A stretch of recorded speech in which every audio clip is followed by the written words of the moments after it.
Guys, இன்னைக்கு நாம that winter the wind ப்ளோஸோட அடுத்த பாட்டு தான் பார்க்க போறோம். ஜீசு அடிக்கடி அவ அம்மா நினைவா வச்சிருக்கிற ரூமுக்கு போய் அவ ஃபீலிங் எல்லாம் பேசி வீடியோவா ரெக்கார்ட் பண்ணுவா. அப்படிதான் இன்னைக்கும் அந்த புது கேமராவோட ரெக்கார்ட் பண்ண உட்காந்துருக்கா. இந்த வீடியோ ஜோய்க்காக தான் ரெக்கார்ட் பண்றா. இந்த வீடியோ எல்லாம் உனக்கு ஒரு கிஃப்ட் மாதிரி, நான் இறந்ததுக்கு அப்புறம் அப்படின்னு சொல்றா. ஏன் இப்படி சொல்றான்னு பார்த்தா, இவளுக்கு இப்ப 2 மாசமா அடிக்கடி தலைவலி வருதான், கேன்சர் திரும்ப வந்திருக்கும்னு நினைக்கிறா. இதனாலதான் அப்பப்போ ஜோய் கிட்ட நான் இறந்துட்டேனா, நான் இறந்ததுக்கு அப்புறம் நான் சீக்கிரம் இறந்துருவேன் அந்த மாதிரிலாம் சொல்லிட்டு இருந்திருக்கா. முதல்ல ஹாஸ்பிட்டல் போகணுமா வேணாமான்னு யோசிச்சிருக்கா.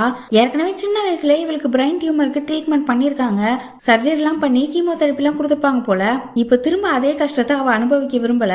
அந்த வலி வேதனை, இவ தலைய திரும்ப ஓபன் பண்றது, இதெல்லாமே அவளுக்கு முன்னாடி ரொம்ப கஷ்டமா இருந்திருக்கு. அதனால அதே கஷ்டத்தை அனுபவிக்க வேண்டாம்.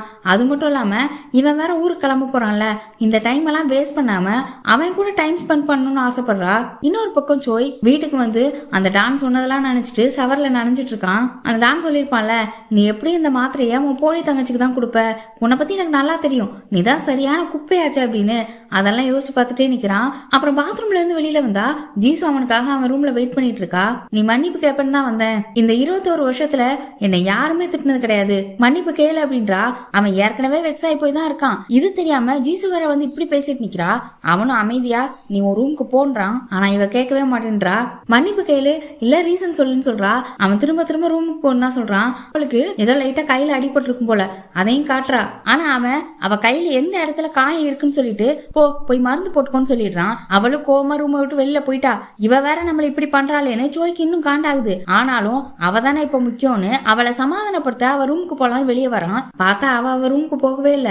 அவன் ரூமுக்கு வெளியே தான் நின்னுட்டு இருக்கா. என்ன என் ரூமுக்கு போறியா, என்கிட்ட மன்னிப்பு கேட்க? சரி பரவாயில்ல, நான் அதை அக்செப்ட் பண்ணிக்கிறேன்னு சொல்லிட்டு அவன் ரூமுக்குள்ள போறா.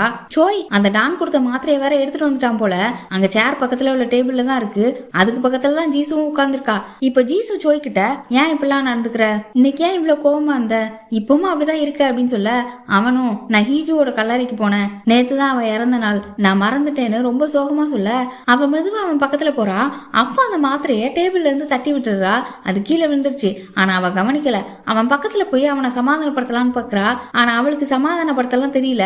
சரி எனக்கு சமாதானப்படுத்த தெரியல அப்படின்னு சொல்லிட்டு உட்கார போகும்போது காலில் அந்த மாத்திரை தட்டுது. என்னடான்னு எடுத்து பார்த்துட்டு இது என்னன்னு கேக்குறா. அவன் அப்படி இப்படின்னு பொய்யெல்லாம் சொல்லல.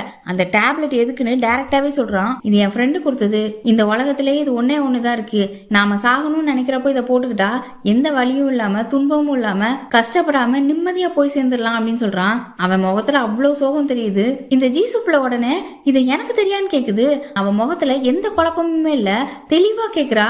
அவன் அதே சோகத்தோட நான் இதை உனக்கு கொடுக்கணுமா அப்படின்னு கேக்குறான். அவளும் ஆமான்னு சொல்றா. ஆனா அவன் கொடுக்காம கையில இருந்து வாங்கிட்டு இல்ல நீ வேற என்ன வேணா கேளு, இதை தரமாட்டேன், இந்த உலகத்துல இது ஒன்னே ஒண்ணுதான் இருக்கு, அது மட்டும் இல்லாம இது உன்னோடது கிடையாதுன்னு சொல்றான். அப்புறம் அவளை தூங்க போக சொன்னா அவ போக மாட்டேன்ட்டு அவன் கூட தான் தூங்க போறேன்றா. இவனுக்கு செம்ம கடுப்பாயிருது. உனக்கு புரியுதா புரியலையா, நாம 2 பேரும் அண்ணன் தங்கச்சியா இருந்தாலும் ஒரு பையனும் பொண்ணும் ஒன்னா தூங்க கூடாது, உனக்கு எல்லாம் சொல்லி கொடுக்கணுமான்னு கத்திட்டு இருக்கான்.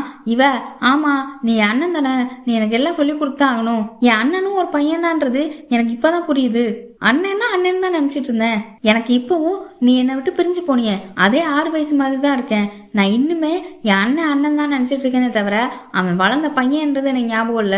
சரி சாரி, நீ ஏதோ நல்ல மூட்ல இல்ல போல, நான் முன்னாடிலாம் இப்படி கிடையாது, இவ்வளவு ஷெல்ஃபிஷாலாம் இருக்க மாட்டேன், கண்ணு தெரியாம போனதுக்கு அப்புறம் தான் இப்படி ஆயிட்டேன் அப்படின்னு சொல்லிட்டு இருக்கா. இவ இப்பெல்லாம் பேசினதும் அவனுக்கு கொஞ்சம் ஒரு மாதிரி ஆயிடுச்சு. இங்க கட் பண்ணா இந்த டானோட கிளப்புக்கு பார்க்கோட தங்கச்சி வந்திருந்தால, அதை டான் நோட் பண்ணிட்டு அந்த தங்கச்சிக்கு நிறைய காசு கொடுத்து பார்க்க கைக்குள்ள போட்டுக்கலான்னு பாக்குறான். அந்த தங்கச்சிக்கு காசை கொடுத்து கரெக்டா பில்லையும் வாங்கி வச்சுக்கோன்னு சொல்லிட்டு ரைட் ஹேண்ட் மேன் சொல்லிட்டு இருக்க. அப்ப அங்க அந்த பாஸ் கிம் வரான். அவன் இருந்துட்டு இந்த டானை போட்டு திட்டிட்டு இருக்கான். ஜோயோட விஷயத்த நீ பாக்குறியா இல்லையா, உனக்கு சோறு போட்டு இந்த கிளப்பையும் கொடுத்து உன்னை ஜெயிலுக்கு போகாம காப்பாத்திட்டு இருக்கேன், நீ என்ன சும்மா காசு செலவு பண்ணிட்டு தெரிஞ்சிட்டு இருக்க அப்படின்னு சொல்ல, இந்த டானு கோவம் வந்துருச்சு. அந்த பாஸ் கிம்மு மேலே துப்பிட்டான். அப்புறம் ஒரு ஃபைட் வர மாதிரி இருந்துச்சு. கூட இருந்தவங்க தான் விலைக்கு விட்டு அங்கிட்ட கூட்டு போயிட்டாங்க. இந்த பக்கம் ஜீசு தூக்கம் வராம ரொம்ப கஷ்டப்படுறா. அவளுக்கு மூச்சு விடவே கஷ்டமா இருக்கிற மாதிரி இருக்கு. அப்படியே ஜன்னலை திறந்து காத்து வாங்கிட்டு போய் படுத்துட்டா. அப்ப அந்த மணி கட்டி தொங்க விட்டுருந்தான்ல சோய், அந்த சத்தம் கேட்டுக்கிட்டே இருக்கு. சோய்க்கும் பக்கத்து ரூம் தான், அவனுக்கும் அந்த சத்தம் கேட்க ஜீசுவோட ரூம்குள்ள வந்து ஜன்னலை சாத்துறான். அவ உடனே மணி சத்தம் கேட்டாதான் எனக்கு தூக்கம் வரும், ஒன்னு என் கூட வந்து தூங்கு, இல்லைன்னா ஜன்னலை திறந்து வச்சுட்டு போன்னு சொல்றா. ரொம்ப குளிரா இருக்கு, உடம்பு சரியில்லாம போயிரும்னு சொன்னா அவ கேட்கவே இல்ல. எந்திரிச்சு வந்து ஜன்னலை திறந்து வச்சுட்டு போய் படுத்துக்கிட்டா. இவனுக்கு வேற வழியே இல்லாம சரி நான் உன் கூட தூங்குறேன்னு ஒத்துக்கிட்டான். எனக்கு தூக்கமின்மை நோய் இருந்துச்சுன்னு நினைச்சேன், ஆனா இல்ல, நீ என் பக்கத்துல இருக்கும்போது நான் நல்லா தூங்குறேன், அப்போ நான் தனியா தூங்காம யார் கூட வாச்சு தூங்குனா நல்லா தூங்குவேன் போல, சீக்கிரம் கல்யாணம் பண்ணிக்க வேண்டியதான் அப்படின்னு சொல்லிட்டு ஃபியான்சி பத்தி நீ என்ன நினைக்கிறேன்னு கேக்குறா. அப்பா பார்த்த பையன் தானே, ஏன்ட்ட ஏன் கேக்குறேன்றான். நீ சொல்ல, உனக்கு என்ன தோணுதுன்னு சொல்ல. அவன் அந்த அளவுக்கு ஜாலியான டைப் மாதிரி தெரியலையே அப்படின்னு சொல்லிட்டு இருக்கும்போது அந்த மாத்திரையை பத்தி கேக்குறா. அந்த மாத்திரையை போட்டா என்னதான் ஆகும்னு சொல்லிட்டு, அதை போட்டா நிம்மதியா இருக்கலாம் அப்படின்னு சொல்ல இவன் அந்த மாத்திரையை கேக்குறா. ஆனா அவன் அதை தர முடியாதுன்னு சொல்லும்போது லாயர் ஜங் ரெடி பண்ண தன்னோட உயிரை அவன் கிட்ட கொடுத்துட்டு அந்த மாத்திரை இனிமே நம்ம 2 பேருக்கும் சொந்தம்னு சொல்லி பிங்கி ப்ராமிஸ் வர வாங்கிக்கிறா. அடுத்து அவன் கையில போய் சாஞ்சு படுத்துக்கிட்டு, உன்னோட ஸ்மெல்லு ரொம்ப நல்லா இருக்கு, இது சோப்பு ஷாம்பு அந்த மாதிரி ஸ்மெல் இல்ல, உன்னோட ஸ்மெல்லு அப்படின்னு சொல்லிட்டு இருக்கா. இப்ப அப்படி தூங்கிட்டா. மறுநாள் காலையில ஆயிடுச்சு.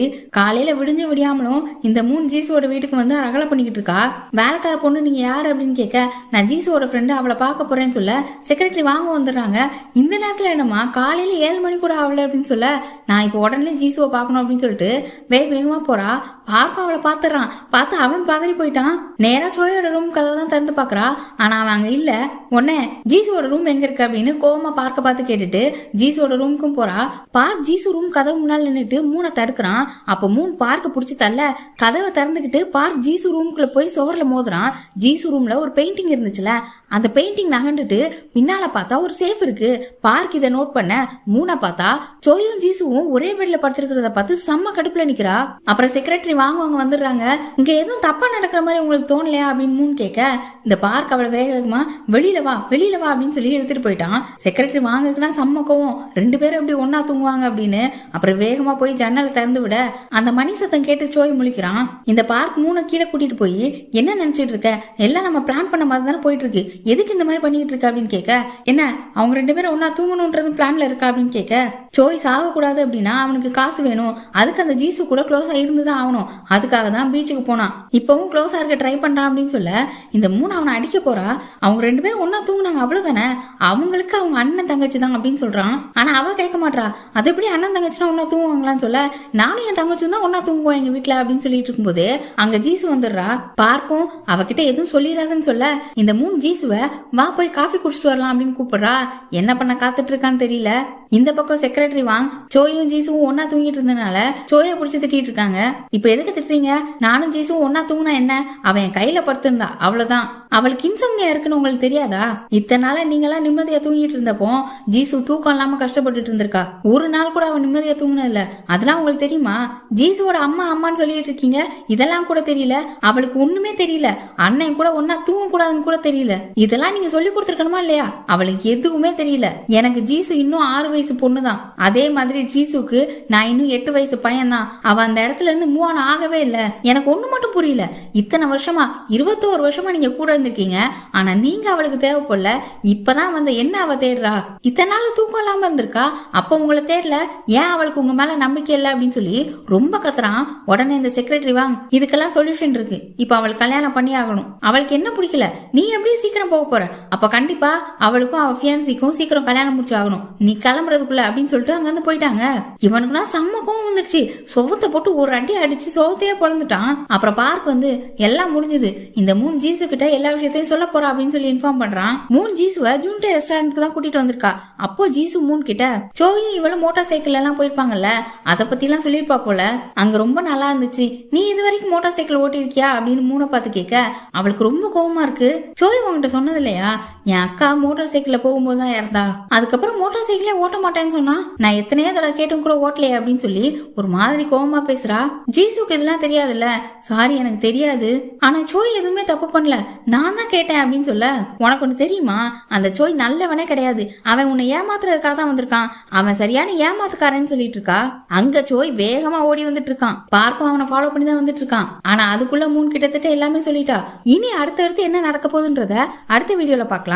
நம்ம சேனலை இன்னும் நீங்க சப்ஸ்கிரைப் பண்ணாம இருந்தா சப்ஸ்கிரைப் பண்ணிருங்க. அப்படியே வீடியோ பிடிச்சிருந்தா லைக் பண்ணி ஷேர் பண்ணிருங்க. Bye by.